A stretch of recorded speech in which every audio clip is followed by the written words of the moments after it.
నమస్తే పొన్నస్వామి గారు. Welcome to social నమస్తే. పోస్ట్. సార్ ఇప్పుడు లాంగ్ టర్మ్ ఇన్వెస్ట్‌మెంట్ చేయండి మ్యూచువల్ ఫండ్స్‌లో దగ్గర ఒక 5-10 ఇయర్స్ వరకు తక్కువలో తక్కువ ఉండండి మ్యూచువల్ ఫండ్స్‌లో అని అంటారు.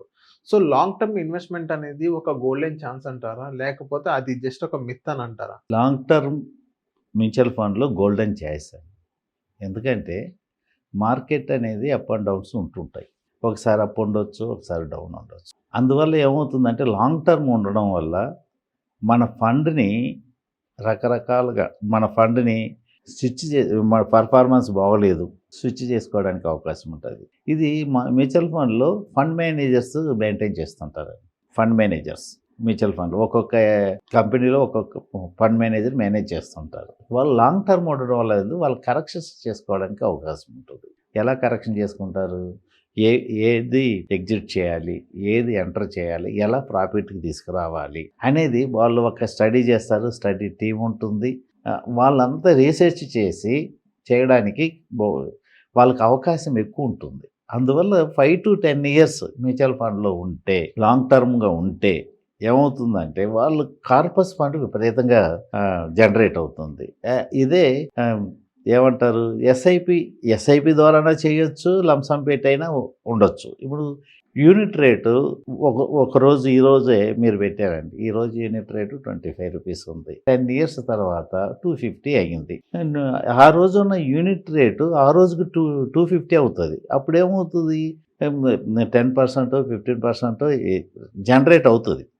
ఆ రోజుకి కార్పస్ బాగా పెరుగుతుంది. అందువల్ల లాంగ్ టర్మ్ ఉండడం వల్ల ఏమైనా ఉన్నా కూడా కరెక్షన్ చేసుకుంటూ దాని ఫండ్ని పెంచడానికి ఎన్ఏవి పెంచడానికి ఫండ్ మేనేజర్స్ కానీ టీమ్ కానీ బాగా కృషి చేస్తుంది. కాబట్టి లాంగ్ టర్మ్ ఉండడం వల్ల ఆల్వేస్ బెస్ట్ అండి.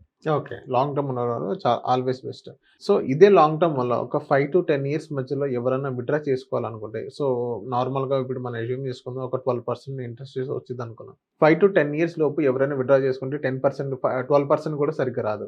సో 10% వస్తది. సో వాళ్ళు పెట్టిన టైం గాని, వాళ్ళకొచ్చిన అక్యుములేట్ అయిన యూనిట్స్ కానీ అయన్నీ మనం కాలిక్యులేట్ చేసుకోవాలి. సో అంత మాత్రాన లాంగ్ టర్మ్ ఇన్వెస్ట్‌మెంట్ అనేది తప్పు, అలా రాదు అని కొంతమంది అపోహ ఉంటారు. వాళ్ళందరికి మీరేం చెప్తారు?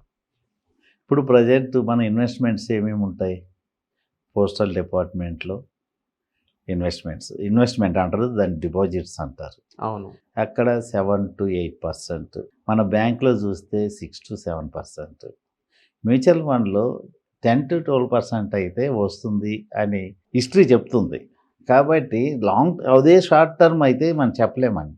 ఆ రోజు మనం విత్డ్రా చేసే రోజుకి తగ్గొచ్చు. లాంగ్ టర్మ్ అయితే కంపల్సరీ ఇది జనరేట్ అయ్యి పెరగడానికి చాలా అవకాశాలు ఉన్నాయి. 10-12% అయితే గ్యారెంటీగా అని చెప్పొచ్చు. ఆ రోజుకున్న మార్కెట్ పడింది అనుకోండి, ఆ రోజు వాల్యూ తగ్గుతుంది. కాబట్టి మనం కొంచెం రైట్ టైంలో తీసుకోవాలి. పెరిగినప్పుడు తీసుకోవడానికి అవకాశం ఉండాలి. ఇప్పుడు 10 ఇయర్స్ ఉంచిన తర్వాత ఆ రోజు ఏదో సందర్భంలో మార్కెట్ పడి ఉంటుందండి. అయ్యో మనం 9th ఇయర్ బాగుంది, 10th ఇయర్ తగ్గిపోయింది అనుకుంటే కుదరదు. ఆ రోజు మార్కెట్ను బట్టి పర్సంటేజ్ ఉంటుంది. అందువల్ల దాన్ని జాగ్రత్తగా గమనించి మనకు అవసరమైనప్పుడు తీసుకోవడం అనేది ఉంటుంది. Okay. So thank you sir. నా సోషల్ పోస్ట్ వచ్చినందుకు. Thank you.